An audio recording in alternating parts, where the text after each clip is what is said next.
وأشهد أن محمدا عبده ورسوله اللهم صل وسلم وبارك على نبينا محمد وعلى آله وصحبه أجمعين ومن تبعهم بإحسان إلى يوم الدين. أما بعد. Para jemaah sekalian yang dirahmati Allah Subhanahu wa taala, syukur alhamdulillah kita panjatkan kehadirat Allah Subhanahu wa taala atas limpahan kenikmatan, keutamaan dan termasuk nikmat penjagaan yang Allah Subhanahu wa taala berikan kepada kita semua dan kepada masyarakat kita sehubungan dengan musibah yang menimpa saudara-saudara kita di Sumatera, ya, di beberapa titik di Sumatera. Dan saya lihat informasi tadi sore Bapak Presiden kita Pak Prabowo Subianto sudah langsung berkunjung ke sana dan memberikan terapi healing itu, ya. Jadi memberikan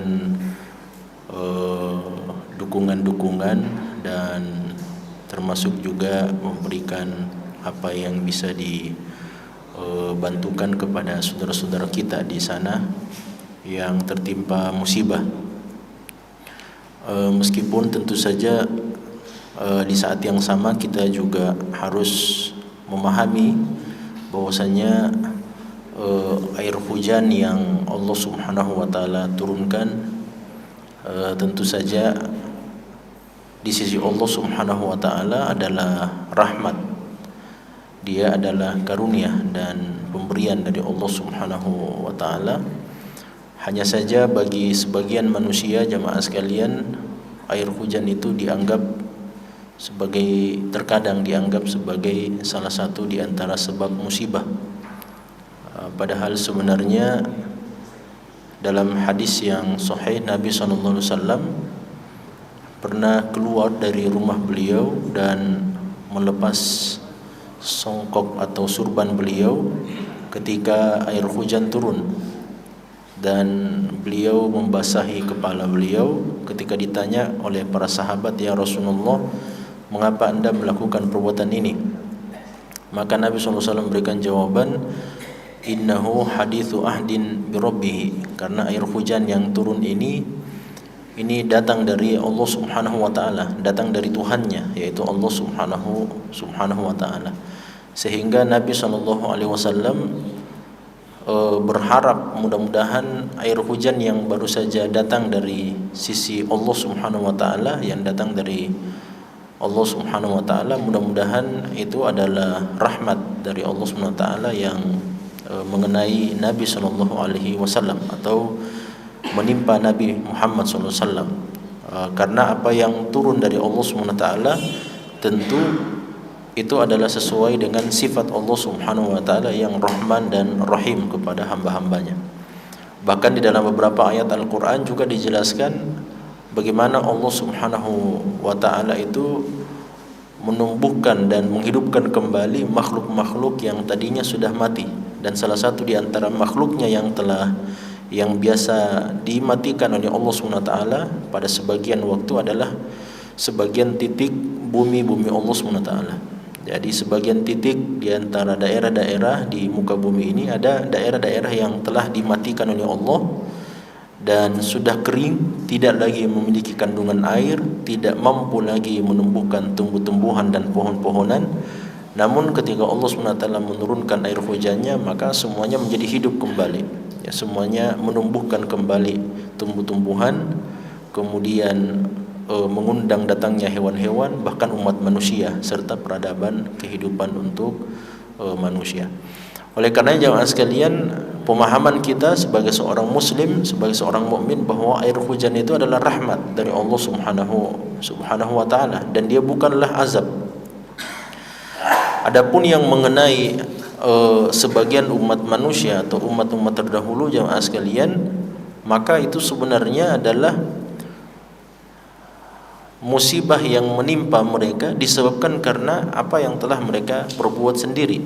Jadi Allah Subhanahu wa taala mengatakan, wa ma zalamahumullahu walakin kanu anfusahum yadhlimun. Jadi Allah Subhanahu wa taala tidak menzalimi siapapun di antara hamba-hambanya, namun mereka lah orang-orang yang zalim itu yang telah menzalimi diri mereka sendiri. Jadi pemahaman yang kita harus pahami jamaah sekalian bahwa orang-orang yang ditimpa azab, orang-orang yang ditimpa bencana dan sebagainya yang Allah turunkan dari langit seperti umat-umat terdahulu yang Allah SWT telah azab, sebenarnya itu adalah perbuatan disebabkan karena perbuatan mereka sendiri dan karena mereka sendiri yang meminta kepada Allah Subhanahu wa taala. Dan ini yang kita mesti fahami jamaah sekalian, bahwa orang-orang kafir dan orang-orang musyrik dimanapun mereka berada, ketika mereka sudah kehabisan argumentasi dan kehabisan dalil serta hujjah di hadapan para nabi dan rasul, maka mereka akan mengatakan, kalau engkau benar maka datangkanlah azab dari Tuhanmu. Dan itu banyak kita dapatkan di dalam ayat-ayat Al-Quran kepada umat yang telah diutus para nabi dan rasul untuk mereka jamaah sekalian, ketika mereka sudah kehabisan bekal dan kehabisan bahan untuk melawan hujah-hujah yang Allah SWT berikan kepada para nabi dan rasul, melawan mukjizat-mukjizat yang Allah berikan kepada para nabi dan rasul, kepada Nabi Nuh, kepada Nabi Musa, kepada Nabi Lut, kepada Nabi Isa, dan kepada semua nabi dan rasul Allah, kepada Nabi Syuaib, Nabi Hud dan sebagainya. Ketika mereka sudah kehabisan bahan, tidak ada lagi hujjah mereka di hadapan para nabi dan rasul dan mukjizat yang Allah berikan kepada mereka, maka mereka tidak punya alasan kecuali mengatakan, kalau engkau benar datang dari adalah utusan dari Allah SWT, maka datangkanlah azab dari Tuhanmu. Dan mereka yang menentang jamaah sekalian. Oleh karenanya Allah Subhanahu wa taala menurunkan azab kepada umat-umat terdahulu. Nah, sekarang jamaah sekalian, kalau kita melihat kondisi dan keadaan yang terjadi pada umat terdahulu dengan umat Nabi sallallahu alaihi wasallam, maka ada perbedaan kondisi antara umat-umat terdahulu dengan umat Rasulullah SAW. Apa perbedaannya? Bahwa semua umat terdahulu jamaah sekalian itu akan diselesaikan atau akan berhenti dan habis masa mereka dengan azab ataupun rahmat dari Allah SWT.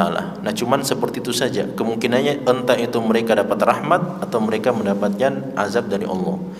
Kalau mereka beriman kepada para nabi dan rasul mereka, maka mereka akan mendapatkan rahmat dari Allah. Mereka akan diselamatkan oleh Allah. Mereka akan diridhoi oleh Allah Subhanahu wa taala, dan mereka akan meninggal sebagai orang-orang mukmin. Namun kalau mereka kafir kepada para nabi dan rasul, maka cuman satu akhir kehidupan mereka, yaitu diazab oleh Allah SWT. Itu cuman satu saja. Tidak ada kemungkinan yang lain jamaah sekalian, karena setiap nabi dan rasul diutus kepada umat mereka masing-masing. Dan mereka adalah umat yang datang di pertengahan kehidupan umat manusia. Artinya akhir zaman masih jauh. Itu artinya jamaah sekalian, akan datang setelah mereka umat yang baru, akan datang setelah mereka era dan zaman yang baru. Olehnya itu, sebelum datangnya era dan zaman serta masa yang baru kepada umat manusia ini, maka umat yang sebelumnya tentu akan selesai masanya. Dan selesainya masa dan zaman umat yang sebelumnya jamaah sekalian, entah itu mereka akan meninggal sebagai orang-orang beriman atau mereka akan meninggal dengan mendapatkan azab dari Allah SWT. Dan silahkan disebutkan, silahkan kita membaca ayat-ayat Al-Quran, bagaimana kesudahan atau akhir kehidupan orang-orang yang mendustakan para nabi dan rasul Allah SWT. Mereka yang mendustakan Nabi Nuh alaihissalam, mereka semuanya tenggelam. Mereka yang mendustakan Nabi Lut alaihissalam, mereka semuanya disiksa dengan azab yang sangat pedih. Mereka yang mendustakan Nabi Saleh juga disiksa dan diazab oleh Allah Subhanahu wa taala. Mereka yang mendustakan Nabi Hud juga sama. Mereka yang mendustakan Nabi Syuaib juga sama. Mereka yang mendustakan Nabi Musa alaihissalam juga sama. Namun jamaah sekalian, kondisi yang seperti ini tidak berlaku kepada umat Rasulullah SAW. Karena umat Rasulullah ini jamaah sekalian adalah umat yang terakhir. Artinya tidak ada lagi umat yang datang setelah kita. Tidak ada umat yang datang setelah kita, artinya tidak ada nabi dan rasul yang diutus setelah Nabi Muhammad SAW. Kalau tidak ada Nabi dan Rasul setelah Nabi Muhammad SAW, itu berarti semua manusia yang datang di masa Nabi SAW dan yang datang setelah masa Nabi SAW semuanya menjadi umat Rasulullah SAW sampai akhir zaman. Nah, di dalam hadis jamaah sekalian, Nabi SAW mengatakan, sesungguhnya saya telah berdoa kepada Allah dengan 3 doa. 2 dikabulkan dan 1 tidak dikabulkan. Jadi ada saja doa para nabi dan rasul yang tidak dikabulkan. Bukan karena doa mereka tidak mustajab jamaah sekalian, tapi karena hikmah Allah Subhanahu wa taala menginginkan memang bahwa ya tidak seperti itu kejadiannya. Bahkan jamaah sekalian, Nabi Muhammad SAW pernah ditanya oleh Jibril, "Wahai Rasulullah, kira-kira apa doamu dan apa keinginanmu yang terbesar kalau seandainya engkau telah wafat?" Maka Nabi mengatakan, saya sangat berharap kalau saya sudah meninggal dunia, saya akan berdoa kepada Allah untuk dikembalikan lagi dalam kehidupan dunia, supaya saya bisa lagi berdakwah dan berjihad di jalan Allah SWT. Ya, tapi kalau orang sudah meninggal dunia jamaah sekalian, tidak bisa lagi dihidupkan, karena itu adalah ketetapan Allah Subhanahu wa taala. Oleh karenanya jamaah sekalian, Nabi mengatakan ada 3 doa saya, 2 doa dikabulkan dan 1 yang tidak dikabulkan. Apa itu 3 doa jamaah sekalian? Yang pertama, Nabi Muhammad SAW berdoa kepada Allah SWT untuk tidak membinasakan umatnya. Umatnya artinya semua.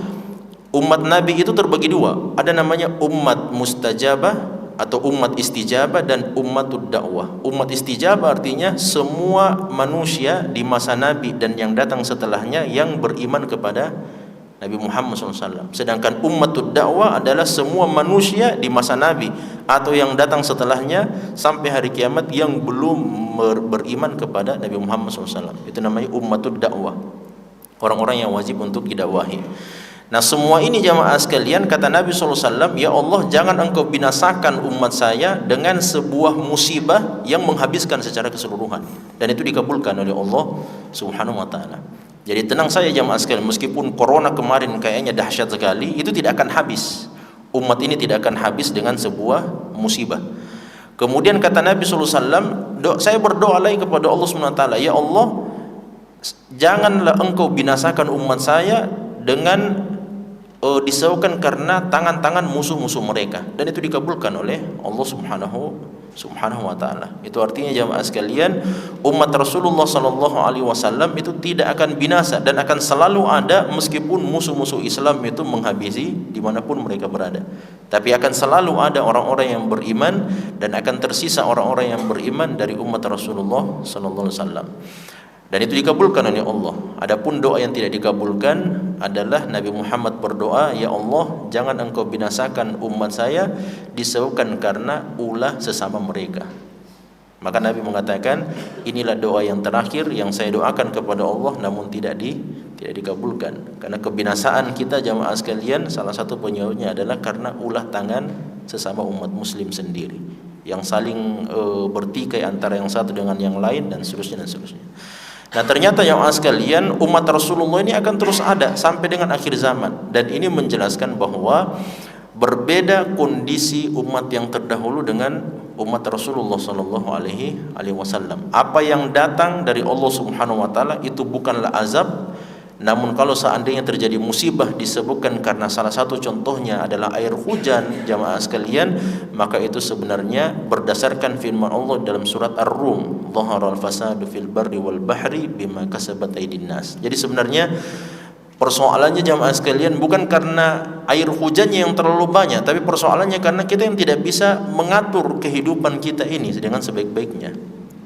Apalagi kalau sudah muncul illegal logging seperti yang waliyadzubillah yang kita lihat jamaah sekalian, tersebar video, foto-foto dan sebagainya, bagaimana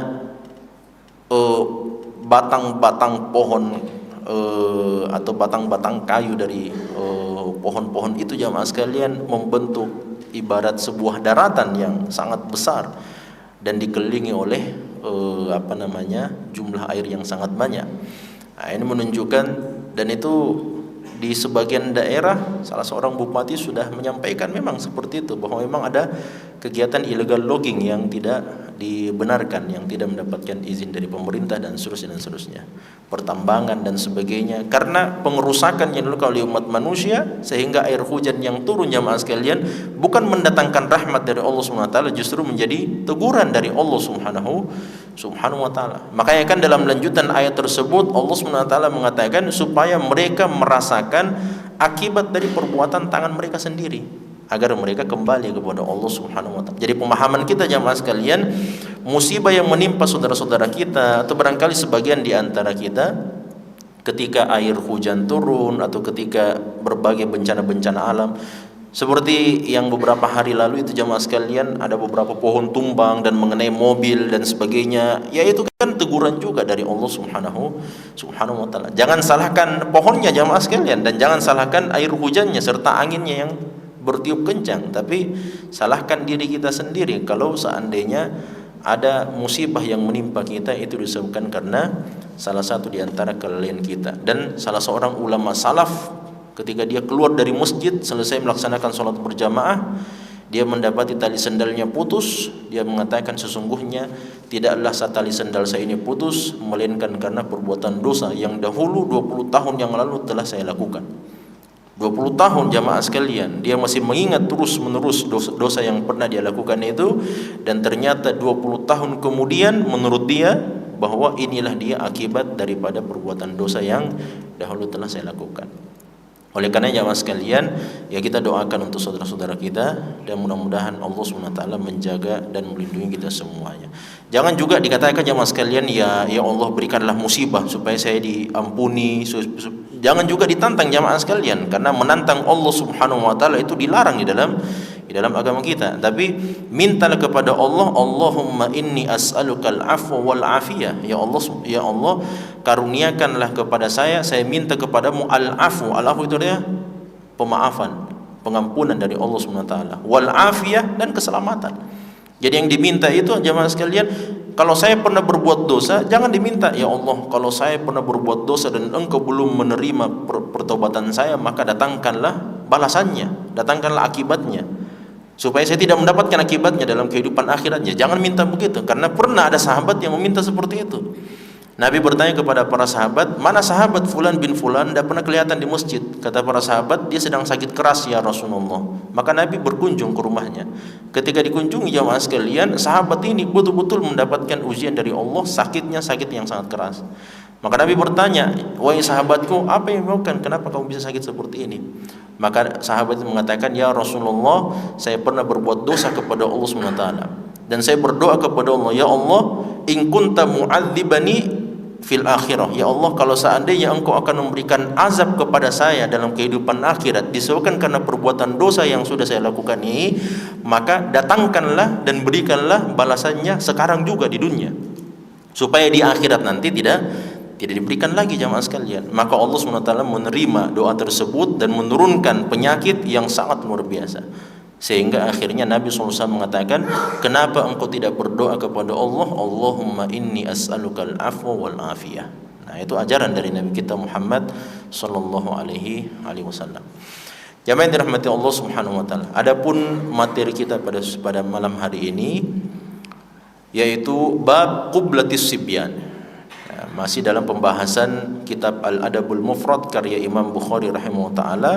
Judulnya adalah Qublatu as-Sibyan, mencium dengan penuh kasih sayang untuk anak-anak kecil, anak-anak bayi. Jadi sibyan itu jamaah sekalian, itu maknanya jamak dari kata as-sobi. Sobi itu adalah anak kecil, ya, bisa kita katakan bayi, balita juga bisa. Itu disebut sebagai sobi. Kalau dia sudah beranjak sedikit besar jamaah sekalian, 5 tahun ke atas, maka sudah tidak dikatakan lagi sobi, dikatakan walad.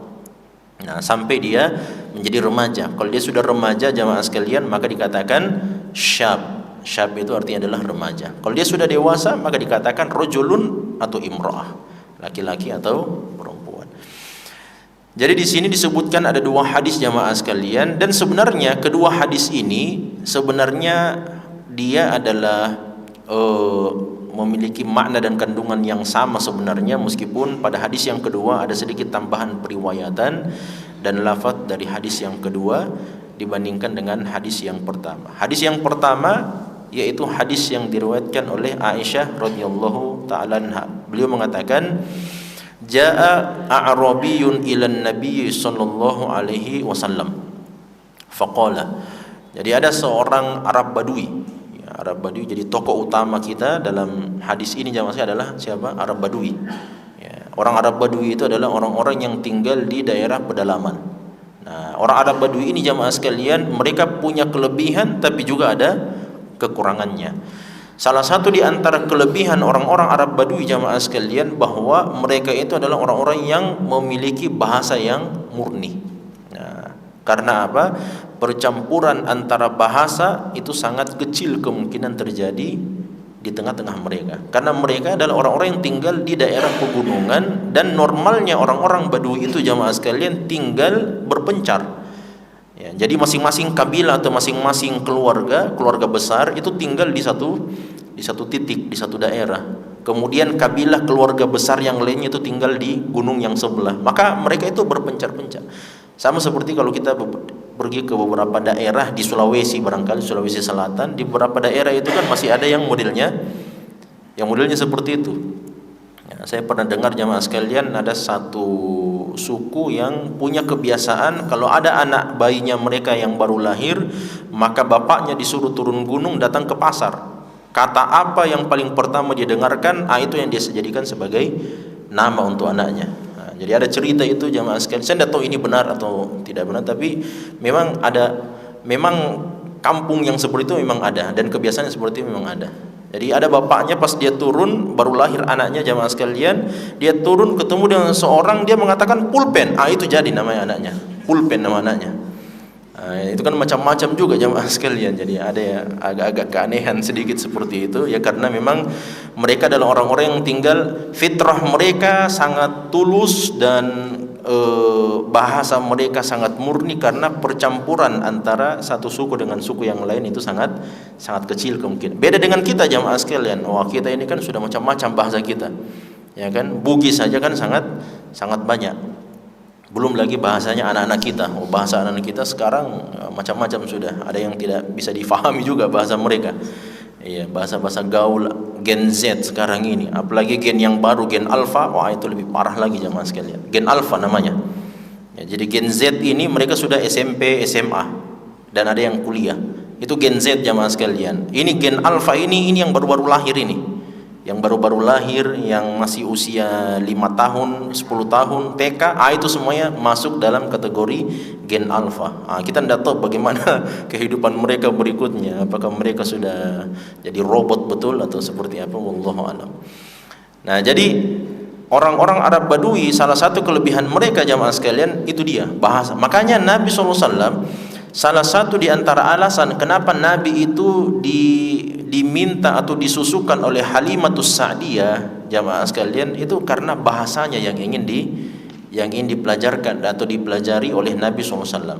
Jadi orang tuanya, ibunya meminta kepada Halimatus Sa'diyah untuk dibawa ke perkampungan, ke pegunungan supaya Nabi Muhammad SAW datang dan mempelajari bahasa yang paling murni, bukan bahasanya orang-orang Mekah. Karena bahasa orang Mekah sendiri jamaah sekalian kan ada banyak kabilah dan ada banyak suku yang datang ke kota Mekah. Nah, jadi Nabi SAW ingin, makanya dalam sebuah hadis Nabi mengatakan, saya adalah orang yang paling fasih berbicara wala fakhr, dan saya tidak sombong dengan itu. Tapi memang kalau Nabi SAW berbicara jamaah sekalian, memang bahasa Beliau itu kalau berbicara dengan sedikit kalimat, beliau bisa datang dengan syair-syair yang luar biasa, padahal beliau sendiri tidak pernah mempelajari ilmu syair. Nah, contoh jamaah sekalian, ketika Nabi ditanya apa amalan yang paling afdol di sisi Allah Subhanahu wa taala, beliau mengatakan it'amut ta'am. Coba lihat bagian-bagian terakhirnya, hurufnya jamaah sekalian semuanya sama dengan huruf mim. Itu kan kalau dalam bahasa kita itu namanya pantun kan? Ya, itu kan AA, BB, AB, AB, AA dan seterusnya, itu kan pantun. Sama dalam hadis juga, dalam bahasa Arab juga ada yang seperti itu.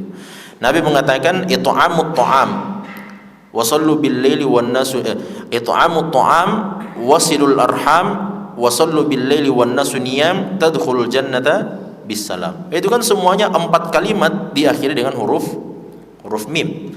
Padahal sebenarnya Nabi itu wa ma yanbaghi lahu syi'r wa ma 'allamnahu syi'ra wa ma yanbaghi lahu, kata Allah Subhanahu wa taala dalam Al-Qur'an, dalam surat Asy-Syu'ara.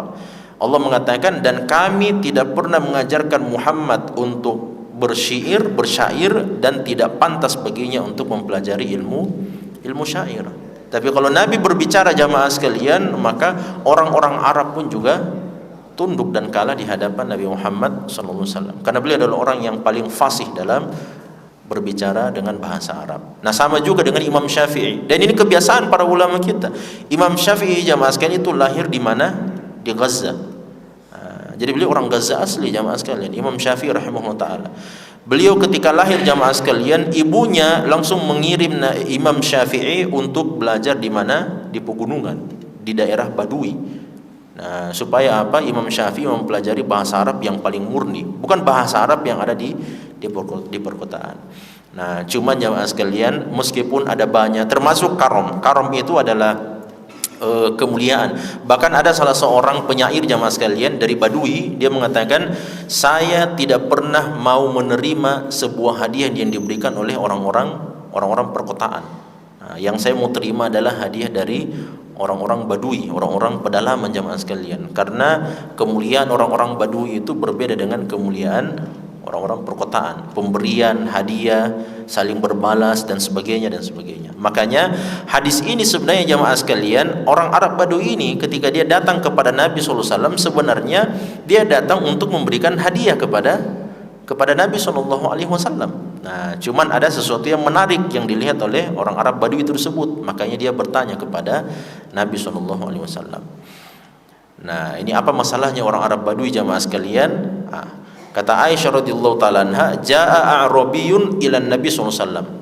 Datang orang Arab Badui kepada Nabi SAW, tujuannya sebenarnya untuk memberikan hadiah. Dalam riwayat yang lain disebutkan seperti itu. Faqala, maka orang itu berkata, atuqabbiluna sibyanakum, apakah kalian mencium anak-anak kecil kalian? Ini ternyata jamaah sekalian, orang Arab Badui dalam riwayat yang lain dikatakan bahwa ketika orang ini datang, qabbala Rasulullah, ini hadis yang kedua, hadisnya Abu Hurairah, qabbala Rasulullah sallallahu alaihi wasallam Hasan ibn Aliin. Ketika Hasan bin Ali itu masih balita, masih kecil-kecil, kemudian didatangkan kepada Nabi SAW. Kebetulan ada orang Arab Badui, dan orang Arab Badui namanya Al-Aqra' ibn Habis At-Tamimi. Ya, ini salah seorang sahabat Nabi dari pedalaman, namanya Al-Aqra' bin Habis At-Tamimi. Jalisun di sisi Rasulullah SAW. Jadi sementara duduk, kemudian didatangkan Hasan bin Ali. Faqala Al-Aqra', ini dalam riwayat yang lain jamaah sekalian, sebentar kita akan sebutkan. Namun kita kembali ke riwayat yang pertama, yaitu riwayatnya Aisyah. Maka orang ini bertanya, atuqabbiluna sibyanakum? Ya, fa wallahi ma nuqabbiluhum. Jadi orang Arab Badui ini mengatakan, apakah kalian mencium anak-anak kecil kalian? Karena demi Allah, kami orang-orang Arab Badui itu tidak pernah mencium anak-anak kecil kami. Jadi mereka tidak tahu itu jamaah sekalian, mencium anak kecil itu mereka tidak pernah lakukan. Faqala an-nabiy sallallahu alaihi wasallam, aw amliku laka an naza'allahu min qalbika ar-rahmata. Jadi Nabi sallallahu alaihi wasallam kemudian bertanya kepada orang Arab Badui tersebut. Beliau mengatakan, kalau seandainya Allah Subhanahu wa taala sudah mencabut kasih sayang dari hatimu, maka sanggupkah saya untuk menahan hal tersebut? Nah, itu pertanyaan dari Nabi SAW. Jadi Nabi mengatakan, kalau Allah Subhanahu wa taala sendiri yang sudah mencabut rasa kasih sayang dari dirimu, dari hatimu, maka sanggupkah saya untuk menahan hal tersebut? Artinya Nabi SAW tidak bisa menahan yang seperti itu, karena dalam Al-Quran sendiri Allah Subhanahu wa taala menjelaskan jamaah sekalian, Allah Subhanahu wa taala memberikan kekuasaan kepada seseorang dan mencabut kekuasaan dari seseorang.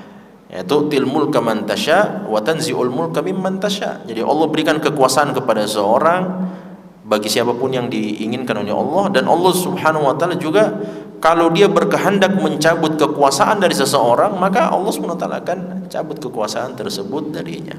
Dalam hadis Nabi mengatakan, faman yahdihillahu fala mudilla lahu wa may yudlil fala hadiyalahu. Jadi siapa yang diberikan petunjuk oleh Allah Subhanahu wa taala, tidak ada lagi orang yang akan mampu menyesatkan dia. Tapi siapa yang disesatkan oleh Allah Subhanahu wa taala, maka tidak ada lagi orang yang bisa memberikan petunjuk kepada dia. Nah, jadi seseorang yang sudah dicabut sifat rahmat dari dalam hatinya, jamaah sekalian, tidak bisa lagi diharapkan. Ya, kita cuma bisa mendoakan saja, ya, mudah-mudahan Allah Subhanahu wa taala masukkan sifat kasih sayang ke dalam hati orang tersebut. Tapi kalau sudah dicabut oleh Allah Subhanahu wa taala, maka tidak ada lagi yang bisa memasukkan perasaan tersebut. Yang bisa jamaah sekalian adalah kita memberikan pengarahan. Nah, makanya di dalam Al-Qur'an ada 2 ayat yang mirip cara membacanya jamaah sekalian, tapi maknanya berbeda. Apa kata Allah Subhanahu wa taala? Innaka tahdi ila siratim mustaqim wa innaka latahdi ila siratim mustaqim. Dan sesungguhnya engkau wahai Muhammad benar-benar mampu memberikan petunjuk kepada jalan yang lurus. Kemudian dalam ayat yang lain jamaah sekalian Allah mengatakan innaka latahdi, sesungguhnya engkau tidak bisa memberikan petunjuk man ahbabta, bagi siapapun yang engkau cintai. Apa maknanya jamaah sekalian? Ternyata hidayah itu di sisi Allah ada 2. Yang pertama hidayatul irsyad. Hidayatul irsyad itu artinya hidayah untuk memberikan pengajaran kepada seseorang. Seperti Nabi Muhammad SAW. Nabi Muhammad dengan ilmu yang Allah karuniakan kepada beliau, maka beliau bisa memberikan petunjuk kepada para sahabat. Nah, hidayah itu dengan mengajarkan para sahabat melaksanakan ibadah sholat, melaksanakan ibadah puasa, menjalankan ibadah, mengeluarkan harta zakat, melaksanakan ibadah haji dan sebagainya. Itu namanya hidayatul irsyad. Tapi hidayah yang kedua jamaah sekalian, hidayatul taufik. Hidayatul taufik itu adalah hidayah yang hanya dimiliki oleh Allah Subhanahu wa taala, bahkan Nabi Muhammad sendiri tidak memilikinya. Apa itu? Adalah memberikan petunjuk kepada umat manusia untuk beriman kepada Allah Subhanahu wa taala. Itu Nabi Muhammad sendiri tidak bisa melakukannya. Bahkan kalau seandainya bisa jamaah sekalian, maka yang paling pertama beliau akan memberikan petunjuk siapa? Paman beliau, yaitu Abu Thalib. Itu yang paling pertama jamaah sekalian pasti. Tapi ternyata Nabi Muhammad SAW sampai detik-detik terakhir pamannya Abu Thalib, dia mengatakan innahu ala dini Abdul Muttalib, sesungguhnya dia yaitu Abu Thalib masih tetap berada di atas agama bapaknya yaitu Abdul Muttalib, agama menyembah kepada berhala-berhala selain Allah Subhanahu wa taala. Makanya Nabi SAW mengatakan di sini, kalau seandainya Allah sudah mencabut sifat kasih sayang dari dalam hatimu, maka ya bagaimana lagi, apa yang bisa saya lakukan? Saya tidak bisa menahan itu.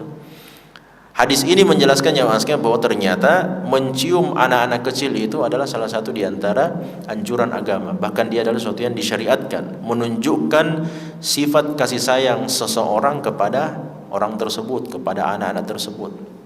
Dan anak-anak itu jamaah sekalian, sebagaimana dalam hadis yang lain Nabi SAW mengatakan, "Laisa minna", bukanlah termasuk golongan kami, kata Rasulullah SAW, siapapun yang tidak menyayangi anak-anak kecil dan yang tidak menghormati orang-orang dewasa.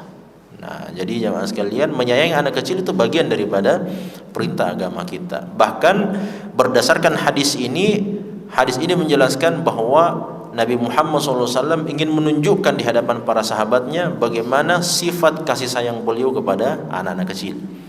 Nah, dan bahwasanya beliau itu adalah Nabiur Rahmah.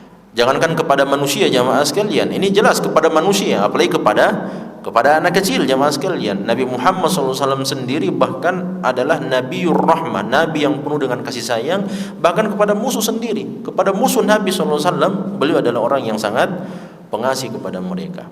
Nah, kalau seandainya semua umat manusia beriman kepada Allah SWT, itulah kehendak Nabi SAW.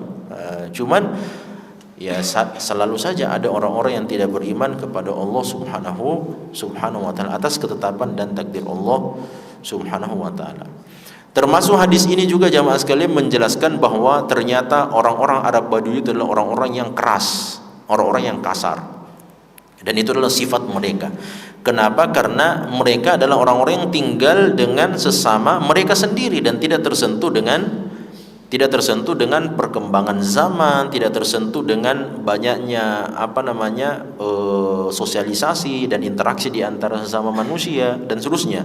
Apalagi mereka juga kebanyakan mereka bercocok tanam dan menggembala. Dan orang-orang menggembala jamaah sekalian, kita tahu sendiri bagaimana para nabi dan rasul Allah Subhanahu wa taala juga ditakdirkan oleh Allah menjadi para penggembala hewan. Supaya apa jamaah sekalian? Mereka dipersiapkan oleh Allah Subhanahu wa taala untuk menjadi orang-orang yang akan memberikan petunjuk kepada umat manusia. Kemudian jamaah sekalian, dalam hadis yang berikutnya, qabbala Rasulullah sallallahu alaihi wasallam Hasan ibn Ali. Jadi Nabi sallallahu alaihi wasallam pernah mencium Hasan bin Ali seperti yang tadi kita sebutkan. Wa indahu Al-Aqra bin Habis At-Tamimi jalis. Ternyata ada salah seorang Arab Badui, sahabat Nabi yang bernama Al-Aqra bin Habis At-Tamimi. Faqala Al-Aqra, maka berkatalah sahabat ini, inna li asyaratun minal waladi ma qabbaltu minhum ahada. Jadi sahabat ini mengatakan, ya Rasulullah, saya itu punya 10 orang anak. Jadi ada 10 orang anaknya, ma qabbaltu minhum ahada, tidak ada satu orang pun dari anak saya itu yang pernah saya cium. Jadi 10 orang anaknya. Jadi kira-kira bagaimana ini gayanya laki-laki ini, sahabat ini jamaah sekalian, anaknya yang kecil-kecil itu, yang imut itu, ternyata tidak ada di antara anaknya satu pun tidak ada yang dicium oleh sahabat ini. Nah, ini karena memang perbedaan karakter jamaah sekalian, perbedaan karakter, kebiasaan dan pemahaman mereka. Jadi menurut pemahaman mereka bahwa mencium anak-anak kecil itu jamaah sekalian itu akan menjatuhkan kewibawaan seorang bapak. Nah, sehingga dia tidak mau mencium anak-anaknya. Nah, jadi yang mencium anak-anak dan sebagainya itu adalah ibunya. Adapun bapak, maka ya dia tidak mencium anak-anaknya. Jadi itu pemahamannya jamaah sekalian. Makanya Nabi SAW, fanadhara ilaihi Rasulullah SAW thumma qala, maka Nabi SAW langsung menoleh dan melihat kepada sahabat ini Al-Aqra bin Habis dan mengatakan, man la yarham la yurham, siapa yang tidak mengasihi maka dia juga tidak akan dikasihi. Nah, jadi di sini ada beberapa faedah jamaah sekalian. Yang pertama, jelas ini disyariatkannya atau dianjurkannya untuk mencium anak-anak kecil. Ya, mencium anak-anak kecil. Namun ya kita harus fahami juga jamaah sekalian, setelah kita memiliki ilmu seperti ini, itu berarti kalau kita punya cucu misalnya yang sudah sepuh-sepuh di sini kan, kalau ada cucu di rumah atau kita datang berkunjung ke rumah anak kita dan seterusnya, ataukah kita punya keponakan atau kita sendiri yang baru mendapatkan karunia rezeki dari Allah SWT, anak yang soleh laki-laki atau perempuan, setelah kita tahu ilmunya ini jamaah sekalian, ya jangan cuma dicium-cium saja karena gemas. Jangan cuma dicium-cium, tapi dicium dengan mengamalkan sunnah Nabi SAW. Nah, itulah makanya jamaah sekalian, ada perkataan ulama bilang begini, sesungguhnya tijaratul ulama'i fi nawayahum. Ini perkataan ulama. Jadi sesungguhnya perniagaan para ulama itu bukan dengan menjual barang-barang, bukan. Perniagaan para ulama itu dan keuntungan para ulama itu adalah di dalam niat-niatnya mereka. Kenapa dalam niat jamaah sekalian? Karena mereka orang-orang yang berilmu, ilmu mereka adalah ilmu agama. Jadi ketika mereka tahu dan mendapatkan sebuah ilmu baik dari Al-Quran ataupun dari hadis Nabi SAW, terkadang untuk melakukan sebuah amalan jamaah sekalian, mereka bisa menggabungkan sekian banyak niat. Padahal cuma satu amalannya. Contoh misalnya, seperti kita mau belajar ini, kita menuntut ilmu seperti ini jamaah sekalian, apa niat kita? Kan niat kita barangkali cuman satu barangkali, supaya saya bisa belajar kan, supaya saya bisa mengupgrade diri. Ternyata para ulama tidak. Para ulama ketika datang jamaah sekalian menuntut ilmu, apa niat mereka? Yang pertama, berniat untuk apa? Menolong agama Allah SWT. Itu jelas sudah dapat pahala di situ. Yang kedua, mereka keluar dari rumah untuk datang ke masjid menuntut ilmu, itu juga sudah masuk dalam kategori fi sabilillah. Maka diniatkan jamaah sekalian datang ke rumah Allah untuk belajar adalah untuk berjuang dan berjihad di jalan Allah SWT. Kata Nabi SAW, man kharaja min baitihi fi talabil ilmi, barang siapa yang keluar dari rumahnya untuk menuntut ilmu jamaah sekalian, fahuwa fi sabilillahi hatta yarji', maka dia tercatat sebagai orang yang fi sabilillah sampai dia pulang ke rumahnya. Nah, kemudian yang ketiga, mereka datang jamaah sekalian tujuannya untuk apa menuntut ilmu? Untuk mengangkat kejahilan dari diri mereka sendiri, untuk mengangkat kejahilan dari keluarganya. mengangkat kejahilan dari orang-orang sekitar, itu kan sudah banyak niatnya itu.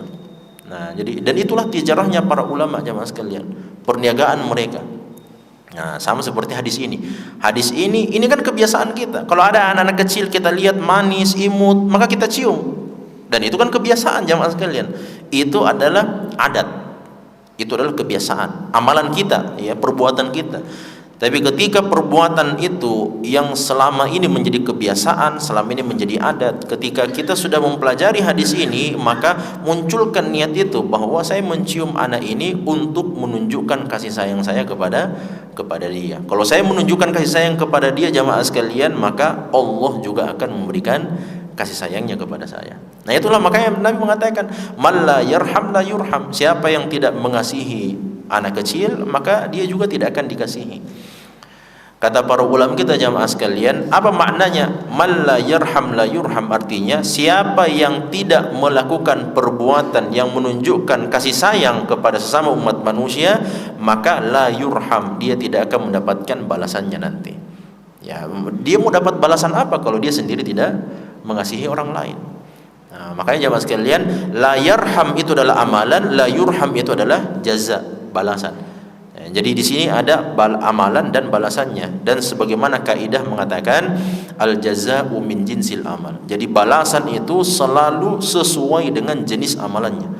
Kalau amalan kita jamaah sekalian kasih sayang kepada anak-anak kita, kasih sayang kepada keluarga kita dekat ataupun jauh, maka balasannya juga Allah akan mengasihi kita. Kemudian jamaah sekalian, para ulama kita juga mengatakan bahwa hadis ini man la yarham la yurham ini tidak difahami oleh para ulama kita hanya untuk anak-anak kecil saja.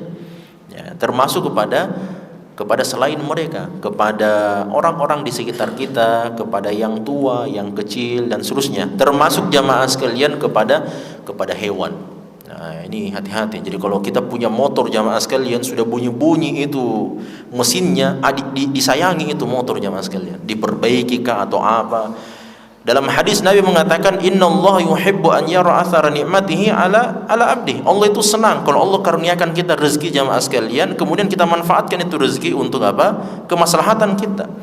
Jadi kita beli baju baru, meskipun jangan juga setiap bulan beli baju baru kan, itu barangkali pemborosan itu. Tapi kalau kita beli baju baru, kemudian kita pakai untuk sholat, kita ketemu dengan saudara-saudara kita dan sebagainya, bukan dengan niatan pamer tentu saja. Atau misalnya kita beli sandal baru, kita pergi ke masjid, kita pergi ke taklim, atau kita beli parfum dan kita bagi-bagikan kepada saudara-saudara kita, itu Allah senang, itu Allah cinta jamaah sekalian, karena rezeki yang Allah berikan kepada kita itu dirasakan oleh kita sendiri dan orang-orang sekitar kita. Termasuk itu kendaraan jamaah sekalian. Nah, ini kenapa saya bilang begini, karena kemarin saya pakai ojol itu, subhanallah, ini dibonceng ustadz bunyi-bunyi sudah semua kayaknya engselnya sudah bunyi-bunyi jamaah sekalian. Ini kasihan ini. Padahal dalam hadis itu jelas jamaah sekalian. Meskipun kita tidak menganggap bahwa motor itu adalah hewan jamaah sekalian, tapi itu kan maknanya dan fungsinya sama. Untuk dijadikan sebagai alat transportasi, itu kan sama. Kata Nabi SAW jamaah sekalian, Nabi itu melarang seseorang. Pernah ada seekor unta datang kepada Nabi, langsung duduk di depan Nabi dan mengeluarkan suara. Dia mengeluh kepada Nabi. Maka Nabi panggil sahabat, wahai para sahabatku, siapa di antara kalian yang punya ini? Siapa pemiliknya ini unta ini? Maka salah seorang sahabat mengatakan, saya Rasulullah. Nabi mengatakan, sesungguhnya unta ini telah datang di hadapan saya, duduk di hadapan saya dan mengeluh kepada saya tentang perbuatan yang kamu lakukan kepada dia. Nah, maka Nabi SAW mengatakan, kalau kamu kembali maka perbaikilah perbuatanmu kepada untamu ini, kepada tungganganmu ini. Karena ternyata sahabat ini jamaah sekalian, dia suka berbuat buruk kepada tunggangannya sendiri dengan memberikan tunggangan atau memberikan beban yang terlalu berat. Dan itu dalam hadis yang lain jamaah sekalian juga dikatakan seperti itu. Termasuk di antara bentuk tidak berbuat baik kepada hewan tunggangan adalah kalau ini hewan memang kemampuannya cuma 20 kilo dikasih naik 100 kilo, itu tidak boleh.